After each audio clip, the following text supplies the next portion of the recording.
So as you're watching this video, I want you to tell me if you know a way to counter what the hell you're seeing in front of you. You see, it was just a matter of time before we started making stasis builds on this channel. And no lie, I absolutely hate stasis inside of Crucible. I hate getting frozen. I hate getting killed while I'm frozen. I hate how everything essentially freezes me. If not freezing me, slows me down, and makes me feel like I'm walking through mud. But you know what? Something I've learned since the very beginning of Destiny 1. It doesn't matter what I like. No. So I would be delusional to think that stasis would be changed in any way, shape, or form. It's here, baby. Whether you wanted it or not, stasis will remain busted for the foreseeable future. But I also feel like in this moment of chaos, we have a calling. And that calling is to bend Crucible over and literally blow our load in it. And that's exactly what we're doing in today's video. Welcome to our first stasis build. First up, a lot of things are happening in front of you. Let me just go over some of the weapons we're using. Traveler's chosen a beautiful sidearm brought to us this past summer. Shoots at 300 rounds per minute. This weapon has a couple of things that really works well here. First up, Gathering Light.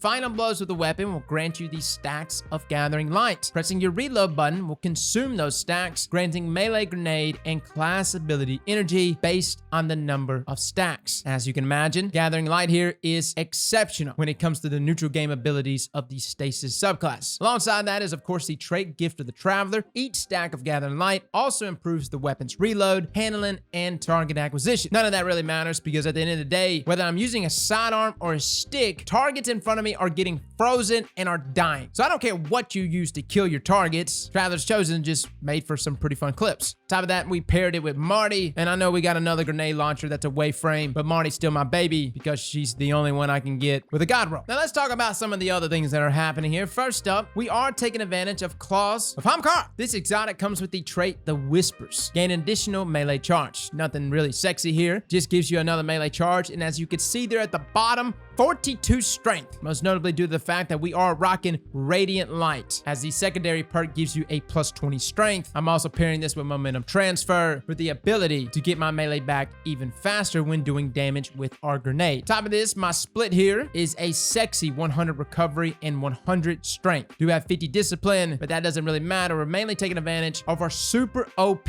tracking melee, which has actually been nerfed, but whatever. We are rocking somewhat high mobility at 73, just allow us to get to one side of the map to the other, because you will be killing people in their spawns over and over again, which will require you to run. Actually, the most aggravating thing about this build is just tracking down your enemies and killing them over and over again. Now let's talk about Stasis. This is the Shadebinder Warlock subclass, super balanced. The most balanced subclass I've ever seen. I do have the Frost Pulse aspect, which I'm not really taking advantage of here, but in future videos, we will be taking advantage of Frost Pulse, as casting your Rift does generate a shockwave that freezes nearby combatants. Simultaneously though, we're pairing this with Ice Flare Bolts. Shattering a frozen target spawns Seekers that track and freeze other nearby targets. Extremely nice, especially considering we're freezing literally everything. On top of that, we are pairing this with the Cold Snap Grenade, which seeks enemies and freezes them. And even though we only have 1 second to really secure a kill upon freezing an opponent, that is plenty enough time for us to kill them. Now, Penumbral Blast is the melee ability on the subclass, which allows us to raise our staff and send this stasis tracking glob to freeze our opponents. Now, I've had a few Warlock mains tell me,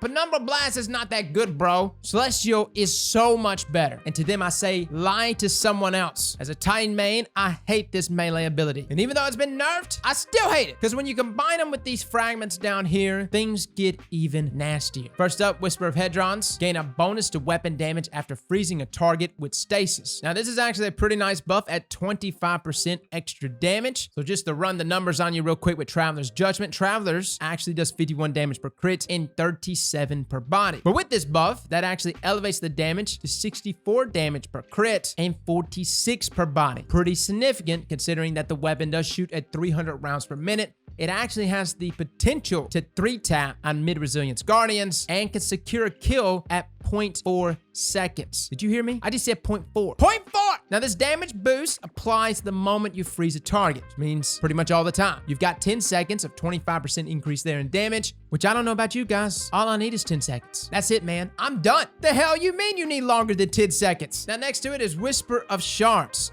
This essentially boosts your recharge rate of your grenades upon shattering stasis crystals, and shattering even more crystals increases this benefit. Next to it, we are rocking the Whisper of Durance. Slow from your abilities to last longer. For those abilities that linger, their duration will also increase. Now, I don't know how much longer slowed is increased with this fragment. Just know it's long enough. It's long enough, guys. That's all I can tell you. I'm not even going into the numbers and math and time durations because it doesn't matter. You're killing everybody. You're doing it with ease. These are cheesy kills. And you know what? I don't even care anymore. This is our life. Stasis is here, baby. So if you think for 1 second I'm gonna have a bad Crucible experience here on out, oh, hell no. I got a pair of waders for scenarios just like these. And it's got nasty all over it. And the final fragment that we are taking advantage of is the Whisper of Fissures. Increase the damage and size of the burst of stasis when you destroy a stasis crystal or defeat a frozen target. This is nice when you actually freeze multiple targets. They go kabooming. Overall, guys, Shadebinder has been nerfed. But is it balanced? I guess you can say everyone is pretty much running around with abilities that can essentially do the exact same thing. Hunters have their abilities. Titans have their abilities. Warlocks has some of the most disgusting neutral game I have ever seen. Hands down. And I'm talking about from way back when. I'm talking like Destiny 1, when sticky grenades used to one-shot kill. Back in the heyday of lightning grenades on Titans. Viking Funeral on Sunsinger Warlocks. None of those neutral game abilities has anything on what Stasis is doing to the inside of Crucible. It's getting all up in there and just messing some stuff up. So where do we go from here? More builds like these. I'm serious. It is our calling right now to make Crucible an absolute Stasis nightmare. I have no other solution. At this point, we simply fight fire with fire, or in this case, ice with ice. Overall, for my Warlock mains though, that are so heavily married up to their Dawnblade subclasses that said things like,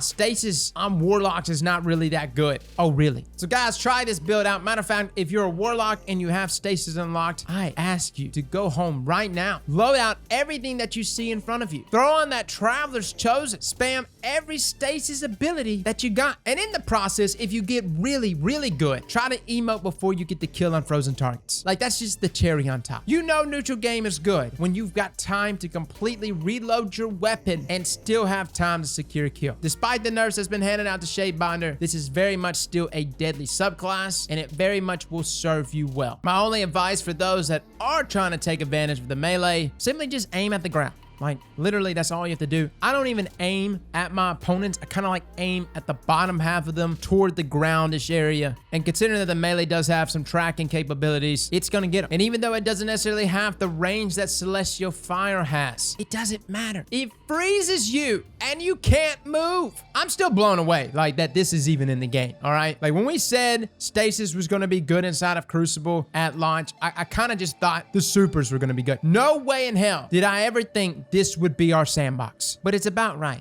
Like, for the first time ever, weapon diversity is better than ever before. And we've got guns that have not seen the light of day finally being used inside of Crucible. But none of that matters because that's not the meta. And I know I had a few of you actually brought it up the other day in our last word video. They said, what is the meta exactly? Like what weapons are the meta? And I'm here to tell you, it's not weapons, it's Stasis. Stasis is your meta. So have fun. Fellas and ladies, thank you all for coming and watching. And as always, slap that like button like your mama told you right.